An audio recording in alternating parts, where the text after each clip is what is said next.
जय हिंद जय भारत। दोस्तों हम लोग यहाँ पे पॉलिटी का 1000 MCQ करने वाले हैं और हम लोग दोस्तों लगभग 300 MCQ कर चुके हैं, जो कि आपके सभी एग्ज़ाम में बार बार पूछा जाता है। तो शुरुआत करते हैं अपने अगले लेक्चर से। और जो सवाल है, भारतीय संविधान ने किस देश की शासन प्रणाली के रूप में किस व्यवस्था को अपनाया?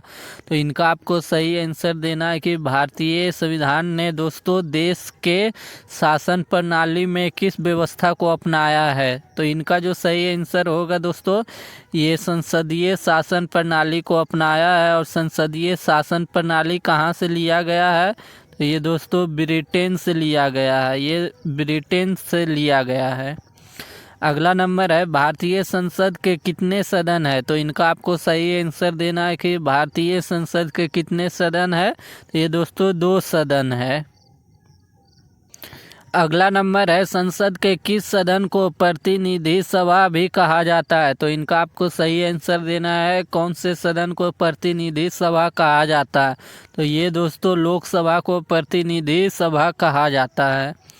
अगला नंबर है, संसद का लोकप्रिय सदन कौन सा है? तो इनका आपको सही आंसर देना है। तो संसद का जो लोकप्रिय सदन है दोस्तों, ये लोकसभा है। अगला नंबर है, संसद का अस्थाई सदन कौन सा है? इनका आपको सही आंसर देना है, अस्थाई सदन कौन सा है संसद का? तो ये दोस्तों राज्यसभा है। आपको बताना है दोस्तों राज्यसभा का कार्यकाल, राज्यसभा के सदस्य का कार्यकाल कितना होता है। इनका आपको सही आंसर कमेंट में देना है। अगला नंबर है, इनमें से कौन भारतीय संसद का हिस्सा नहीं है? तो इनका आपको सही आंसर देना है कि कौन भारतीय संसद का हिस्सा नहीं है। इनका जो सही आंसर होगा दोस्तों, ये विधान परिषद, जो कि भारतीय संसद का हिस्सा नहीं है। इनके अलावा दोस्तों राष्ट्रपति, लोकसभा और राज्यसभा, ये तीनों दोस्तों संसद का अंग है। अगला नंबर है, भारतीय संविधान के गणतांत्रिक होने का कारण क्या है? तो इनका आपको सही आंसर देना है कि भारतीय संविधान के गणतांत्रिक होने का कारण क्या है। इनका जो सही आंसर होगा दोस्तों, ये बी नंबर ऑप्शन होगा, जो कि है कोई वंशानुगत तत्व नहीं है। यानी कि दोस्तों हमारे संविधान में कोई भी ऐसा जो पद है दोस्तों, कोई भी ऐसा सीट है जो कि वंशानुगत नहीं है। और ये दोस्तों गणतांत्रिक होने को दर्शाता है। अगला नंबर है, भारतीय संविधान के अनुसार यदि संसद के किसी भी सदन या कोई सदस्य सदन की अनुमति के बिना कितने दिन की अवधि तक सभी बैठकों में अनुपस्थित रहता है, तो सदन उसकी सीट को रिक्त घोषित कर सकता है। इनका आपको सही आंसर देना है कि कितने दिन तक कोई भी सांसद अगर अनुपस्थित रहता है तो उनके सीट को रिक्त घोषित कर दिया जाएगा। तो इनका जो सही आंसर आपको देना है दोस्तों, इनका जो सही आंसर होगा, ये 60 दिन यानी दोस्तों 2 महीने तक दोस्तों अगर ये सीट खाली रहता है तो ये सीट को रिक्त घोषित कर दिया जाएगा। अगला नंबर है, स्वतंत्र भारत की पहली निर्वाचित संसद कब अस्तित्व में आई? इनका आपको सही आंसर देना है कि स्वतंत्र भारत की पहली निर्वाचित संसद कब अस्तित्व में आई। इनका जो सही आंसर होगा दोस्तों, ये 1952 में दोस्तों ये अस्तित्व में आई। अगला नंबर है, संसद के 2 क्रमिकों सत्रों के बीच अधिकतम अंतराल कितना होता है? तो इनका आपको सही आंसर देना है कि 2 सत्र के बीच अधिकतम कितना अंतराल होता है। इनका जो सही आंसर होगा दोस्तों, अधिकतम जो होता है वो 6 महीने का होता है। अगला नंबर है, पहला लोकपाल विधेयक भारत की संसद में कब पेश किया गया था? तो इनका आपको सही आंसर देना है कि पहला जो लोकपाल विधेयक था वो भारत की संसद में कब पेश किया गया था। इनका जो सही आंसर होगा दोस्तों, ये 1968 में पेश किया गया था। अगला नंबर है, भारतीय नागरिकता प्राप्त करने की शर्तें निर्धारित करने के लिए सक्षम प्राधिकारी कौन है? इनका आपको सही आंसर देना है कि भारतीय नागरिकता प्राप्त करने के लिए शर्त जो निर्धारित करता है वो सक्षम प्राधिकारी कौन है। इनका जो सही आंसर होगा दोस्तों, ये संसद है।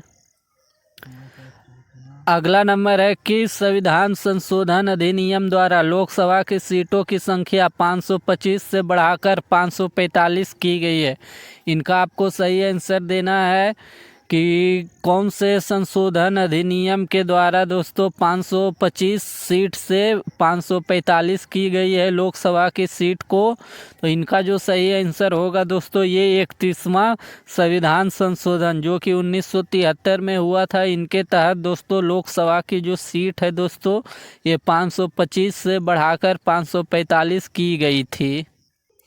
अगला नंबर है संसद के वर्तमान सत्र के निष्कासन को क्या कहते हैं। तो इनका आपको सही आंसर देना है कि संसद के वर्तमान सत्र के निष्कासन को क्या कहते हैं। तो इनका जो सही आंसर होगा दोस्तों ये स्थगन कहते हैं।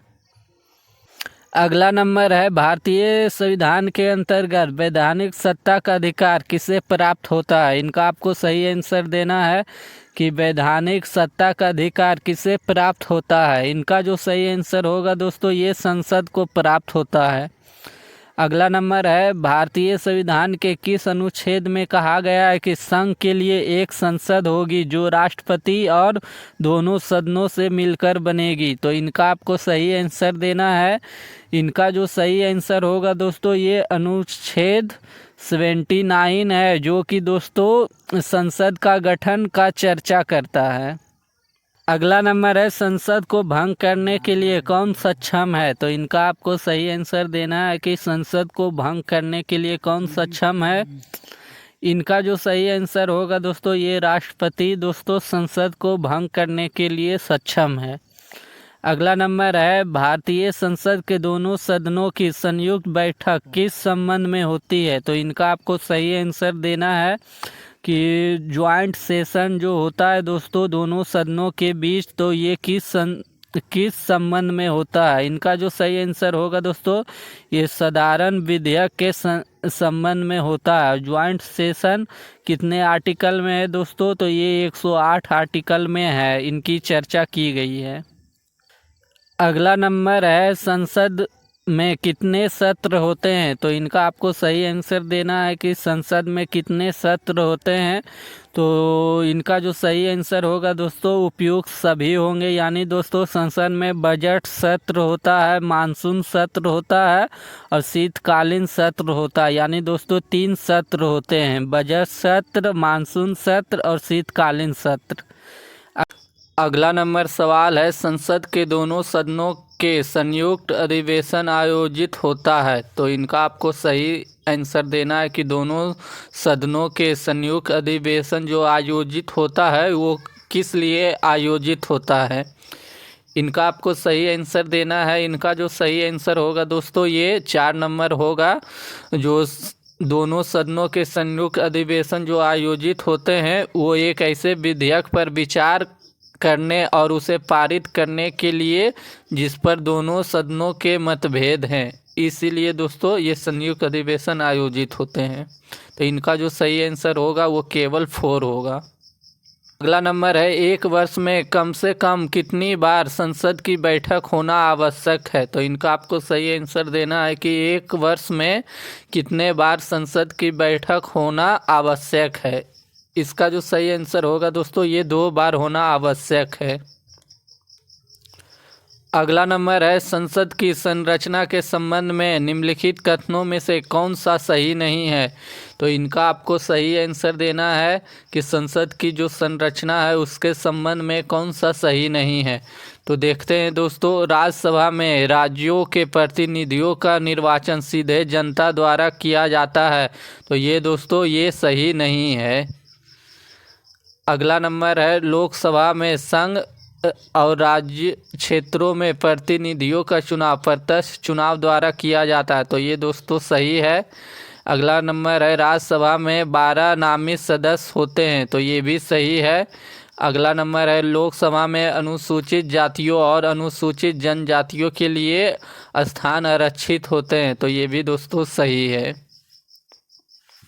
अगला नंबर है सांसदों के वेतन का निर्णय कौन करता है। तो इनका आपको सही आंसर देना है सांसदों के वेतन का निर्णय कौन करता है। तो इनका जो सही आंसर होगा दोस्तों ये संसद करते हैं। अगला नंबर है संसद के कुल सदस्यों का कितना भाग वैधानिक चेंबर की मीटिंग बुलाने के लिए आवश्यक गणपूर्ति यानी कोरम है। तो इनका आपको सही आंसर देना है। गणपूर्ति यानी कोरम के लिए दोस्तों कितने सदस्य का होना आवश्यक है मीटिंग के लिए। तो इनका जो सही आंसर होगा दोस्तों ये 1/10 भाग दोस्तों 1/10 सदस्य दोस्तों जरूरी है कोरम होने के लिए यानी दोस्तों गणपूर्ति होने के लिए। अगला नंबर है भारत की संसद के बारे में क्या सही नहीं है। तो इनका आपको सही आंसर देना है कि भारत के संसद के बारे में क्या सही नहीं है। तो देखते हैं दोस्तों राष्ट्रपति लोकसभा और राज्यसभा से संसद बनती है। तो ये दोस्तों सही है। अगला नंबर है लोकसभा में मनोनीत सदस्य नहीं होते हैं। तो ये भी दोस्तों सही है। राज्यसभा को भंग नहीं किया जा सकता। तो ये भी दोस्तों सही है। राज्यसभा को जो भंग नहीं करते हैं दोस्तों ये 2 साल में दोस्तों 1/3 भाग दोस्तों सदस्य हमेशा दोस्तों निकसते रहते हैं दोस्तों राज्यसभा से। दोस्तों 2 साल में दोस्तों 2 साल में 1/3 सदस्य दोस्तों हमेशा निष्कासित होते हैं। अगला नंबर है राज्यसभा के कुछ सदस्य राष्ट्रपति द्वारा नाम निर्देशित होते हैं। तो ये भी सही है।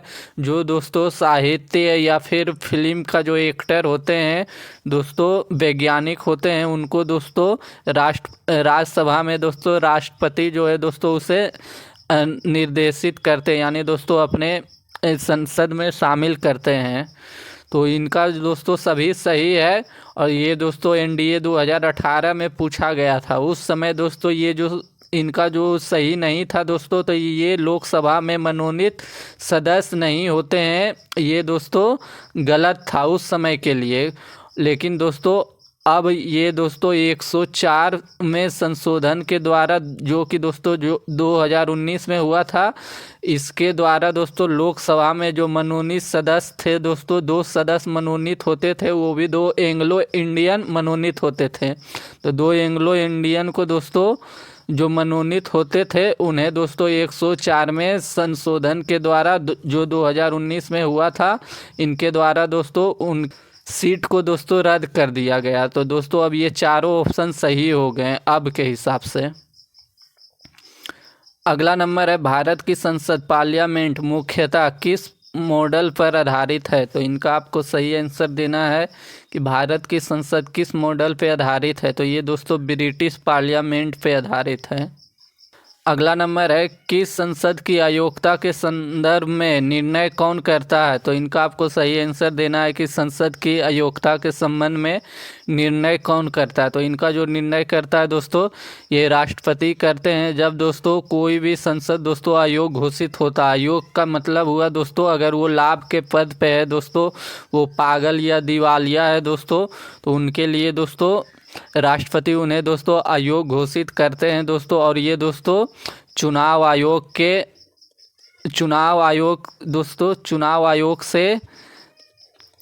आयोग से दोस्तों राय लेते हैं दोस्तों कि ये जो है उनकी जांच करते हैं चुनाव आयोग के द्वारा कि जो भी कोई संसद है तो ये अयोग्य है या नहीं है। जब वो इन्हें दोस्तों चुनाव आयोग बता देते हैं कि हाँ है तो दोस्तों राष्ट्रपति उन्हें दोस्तों अयोग्य घोषित कर देते हैं। अगला नंबर है भारत की संचित निधि से धन राशि व्यय की जा सकती है। तो इनका आपको सही आंसर देना है कि भारत की संचित निधि से धन राशि खर्च की जा सकती है। तो ये खर्च करने की मंजूरी कौन देता है। तो इनका आपको सही आंसर देना है। इनका जो सही आंसर होगा दोस्तों ये संसद की मंजूरी से दोस्तों धन राशि खर्च की जा सकती है। अगला नंबर है भारत के संविधान का निम्नलिखित में से कौन सा अनुच्छेद संसद के दोनों सदनों की संयुक्त बैठक के लिए प्रावधान करता है। तो इनका आपको सही आंसर देना है कि दोनों सदनों के संयुक्त बैठक के लिए प्रावधान कौन सा आर्टिकल करता है। इनका जो सही आंसर होगा दोस्तों ये अनुच्छेद 108 दोस्तों दोनों सदनों की संयुक्त बैठक के लिए प्रावधान करता है। अगला नंबर है भारत में कानून बनाने का अधिकार किसके पास होता है। तो भारत में दोस्तों जो कानून बनाने का अधिकार है दोस्तों ये संसद के पास होता है। अगला नंबर है भारतीय संसद के परिप्रेक्ष्य में शून्यकाल किसे कहते हैं। तो इनका आपको सही आंसर देना है कि भारतीय संसद के परिप्रेक्ष्य में शून्यकाल किसे कहते हैं। इनका जो सही आंसर होगा दोस्तों ये प्रश्नकाल के तुरंत बाद का समय दोस्तों ये शून्यकाल होता है। अगला नंबर है वित्त मंत्री संसद में बजट प्रस्तुत करते हुए उसके साथ अन्य प्रलेख भी प्रस्तुत करते हैं जिनमें बृहद आर्थिक रूपरेखा विवरण भी सम्मिलित रहता है। यह पूर्वोक्त प्रलेख निम्न आदेशन के कारण प्रस्तुत किया जाता है। तो इनका आपको सही आंसर देना है कि जो वित्त मंत्री है दोस्तों वो संसद में बजट प्रस्तुत करते हैं उनके साथ दोस्तों बृहद आर्थिक रूपरेखा विवरण सम्मिलित होता है। तो ये किनके कारण होता है, इनका आपको सही आंसर देना है। इनका जो सही आंसर होगा दोस्तों ये ऑप्शन डी होगा, राजकोषीय उत्तरदायित्व एवं बजट प्रबंधन अधिनियम 2003 के प्रावधानों के कारण। अगला नंबर है संसदीय व्यवस्था वाली सरकार वह होती है जिसमें। तो इनका आपको सही आंसर देना है कि संसदीय व्यवस्था वाली सरकार कौन सी होती है। तो इनका जो सही आंसर होगा दोस्तों ये सरकार संसद के प्रति उत्तरदायित्व होती है और उसके द्वारा हटाई जा सकती है। ये दोस्तों संसदीय व्यवस्था की सरकार का एक उदाहरण है। अगला नंबर है संघीय क्षेत्रों का प्रतिनिधित्व प्राप्त है। तो इनका आपको सही आंसर देना है कि संघीय क्षेत्रों का प्रतिनिधित्व प्राप्त होता है। इनका जो सही आंसर होगा दोस्तों ये संसद के दोनों सदनों में, यानी दोस्तों लोकसभा और राज्यसभा दोनों में दोस्तों ये संसद के दोनों सदनों में संघीय क्षेत्रों का प्रतिनिधित्व प्राप्त होता है।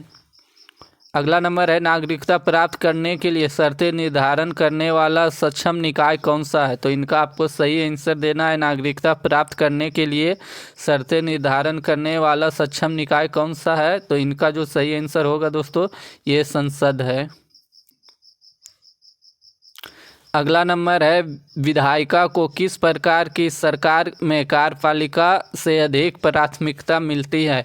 तो इनका आपको सही आंसर देना है कि विधायिका को ज़्यादा प्राथमिकता मिलती है कार्यपालिका से। तो वो कौन से सरकार में मिलती है। तो इनका आपको जो सही आंसर देना है, इनका जो सही आंसर होगा दोस्तों ये संसदीय सरकार में दोस्तों विधायिका को कार्यपालिका से अधिक प्राथमिकता मिलती है। अगला नंबर है कौन सी प्रथा संसदीय प्रणाली को भारत की देन है। तो इनका आपको सही आंसर देना है कि कौन सी प्रथा है जो कि संसदीय प्रणाली को भारत की देन है। तो इनका जो सही आंसर होगा दोस्तों ये शून्यकाल है दोस्तों, जो कि भारतीय संसदीय प्रणाली की देन है। और संसदीय प्रणाली में दोस्तों शून्यकाल का मतलब क्या होता है। तो इसका जो मतलब होता है दोस्तों ये प्रश्नकाल के तुरंत बाद का समय दोस्तों, प्रश्नकाल के तुरंत बाद का समय दोस्तों ये शून्यकाल होता है। अगला नंबर है संघीय मंत्रिमंडल का पुनर्गठन किसकी रिपोर्ट पर आधारित था। तो इनका आपको सही आंसर देना है कि संघीय मंत्रिमंडल का पुनर्गठन किसकी रिपोर्ट पर आधारित था। तो इनका जो सही आंसर होगा दोस्तों ये गोपाल स्वामी अयंगर के रिपोर्ट पे दोस्तों संघीय मंत्रिमंडल का पुनर्गठन आधारित था। अगला नंबर है संसद की कार्यवाही सूची में प्रथम विषय होता है। तो इनका आपको सही आंसर देना है कि संसद की कार्यवाही सूची में प्रथम विषय किसका होता है। इनका जो सही आंसर होगा दोस्तों ये प्रश्नकाल का होता है।